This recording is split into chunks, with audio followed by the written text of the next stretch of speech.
Hi, this is Dr. Gregory Sadler. I'm a professor of philosophy and the president and founder of an educational consulting company called Reason.io, where we put philosophy into practice. I've studied and taught philosophy for over 20 years, and I find that many people run into difficulties reading classic philosophical texts. Sometimes it's the way things are said or how the text is structured. But the concepts themselves are not always that complicated, and that's where I come in. To help students and lifelong learners, I've been producing longer lecture videos and posting them to YouTube. Many viewers say they find them useful. What you're currently watching is part of a new series of shorter videos, each of them focused on one core concept from an important philosophical text.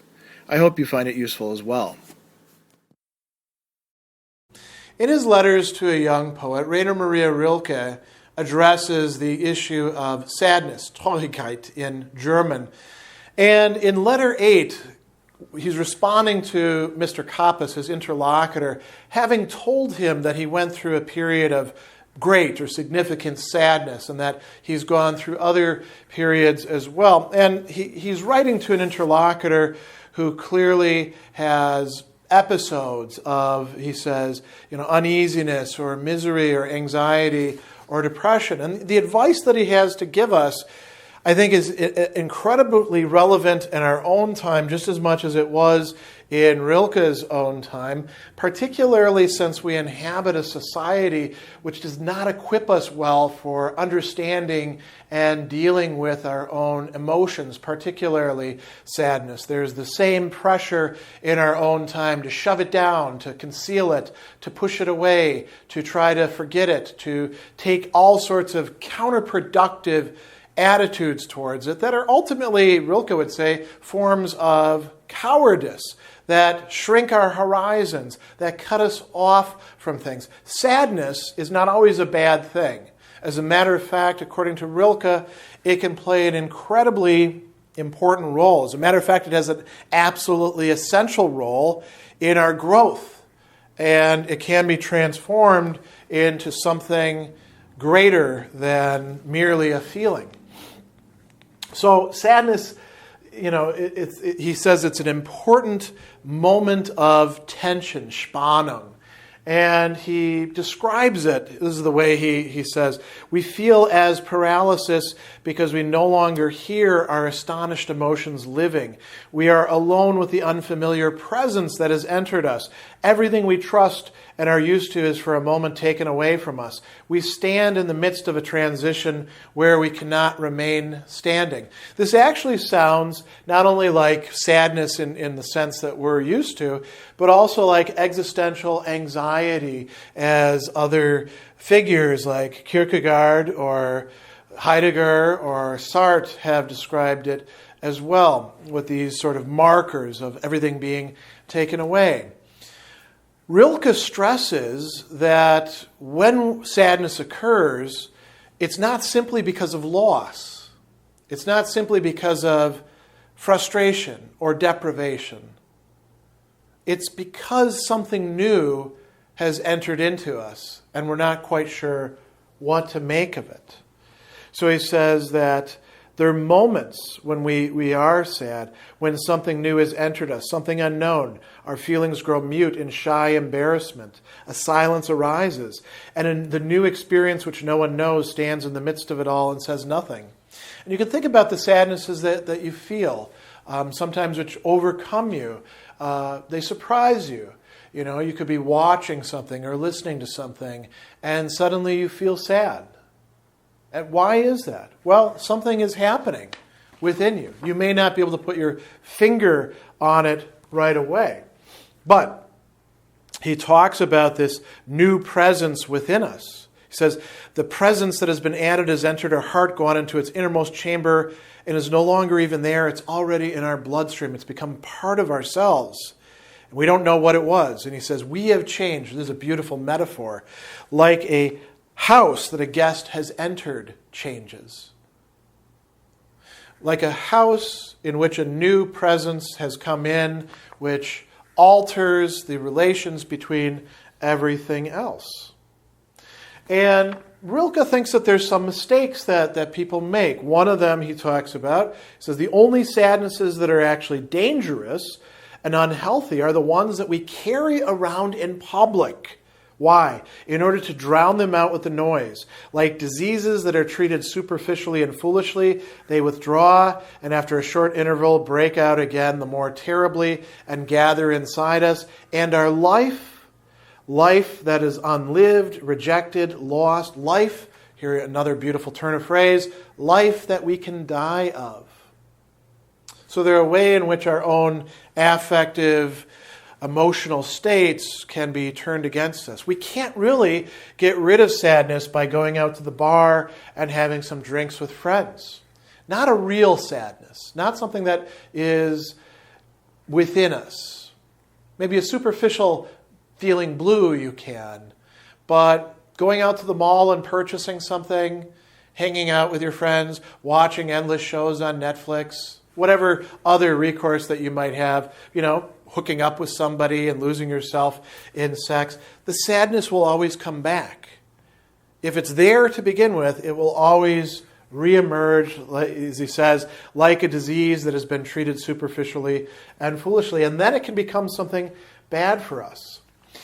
Another mistake he talks about, he says that one of the things that we've done in doing a lot of harm to life is rejecting what is presenting itself to us. He says, we must accept our reality as vastly as we possibly can. Everything, even the unprecedented, must be possible within us.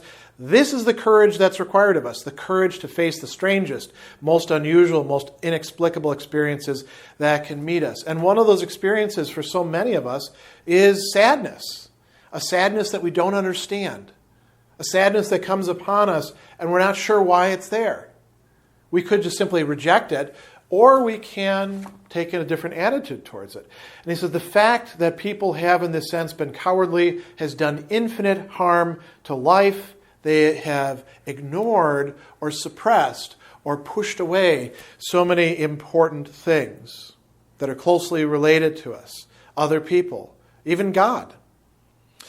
He goes on and he says, sadness can make us feel afraid. And we can feel a sense of, uneasiness with it that leads to this sort of cowardice as well. And he tells us we don't really have to have these terrors. As a matter of fact, he's got this wonderful little passage here. He says, if we arrange our life in accordance with the principle that tells us we must always trust in the difficult, that is, to take on the sadness that is difficult to bear, what appears to us as the most alien will become our most intimate and trusted experience. How can we forget those ancient myths that stand at the beginning of all races? The myths about dragons that are at the last moment transformed into princesses. Perhaps all the dragons in our lives are princesses who are only waiting to see us act just once with beauty and courage. Perhaps everything that frightens us is, in its deepest essence, something helpless that wants our love. And we can understand our sadness in the same way. Something helpless that wants not to be pushed away, hidden away, rejected, but wants us to take it on and love it. He also cautions against pathologizing sadness. He's talking to Kappas. He says, you mustn't be frightened if a sadness rises in front of you larger than any you have ever seen. If an anxiety like light and cloud shadows moves over your hands and over everything you do. You must realize that something is happening to you. Life has not forgotten you. It holds you in its hand and will not let you fall. Why do you want to shut out of your life any uneasiness, any misery, any depression? You don't know what these are doing inside of you. Why persecute yourself with the question of where all this is coming from and where it is going? He says, sickness is the means by which an organism frees itself of something. This is like a sickness. You must allow it to take its course and pay attention to it, rather than trying to drug it up or find the causes and rip those out and deal with it in that way.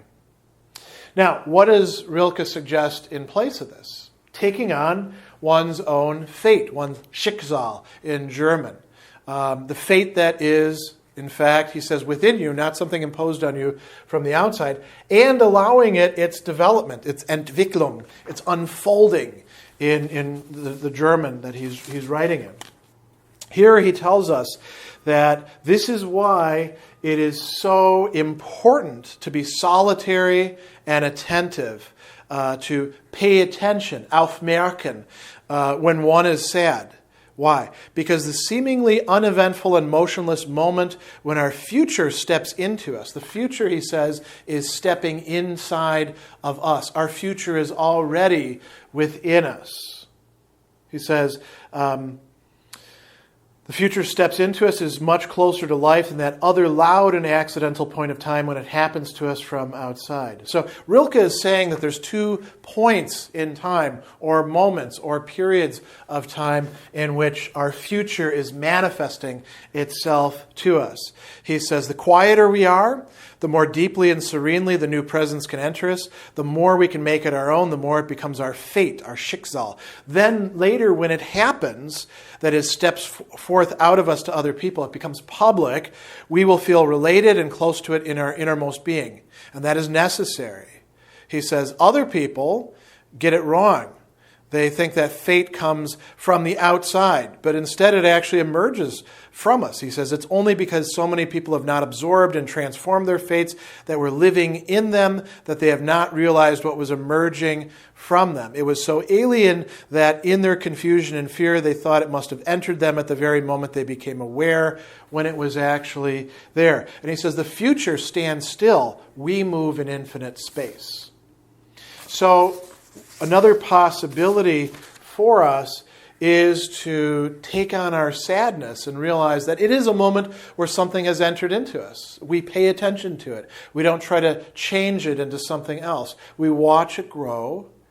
We focus a little bit upon it, but we don't have to spend all of our time centered upon it. And we don't try to get rid of it, because if we do, we're going to miss the opportunity of transformation that our sadness and even, he says depression, anxiety offers to us. Now, this is not to say that every single sadness should be indulged or anything like that, but we want to be thoughtful in how we approach our emotional states. We don't want to simply push away sadness. And if you read between the lines in this, what he's talking about is a way of becoming familiar with this emotion, this affective state that so many people are trying to push away or deny or repress or forget or ignore. They're not taking it on with solitude and attentiveness, to use Rilke's own terms. So he's counseling this young man about something that he could use. He's providing him with a new approach towards sadness that would allow him not simply to transform the sadness, but allow the sadness to transform himself.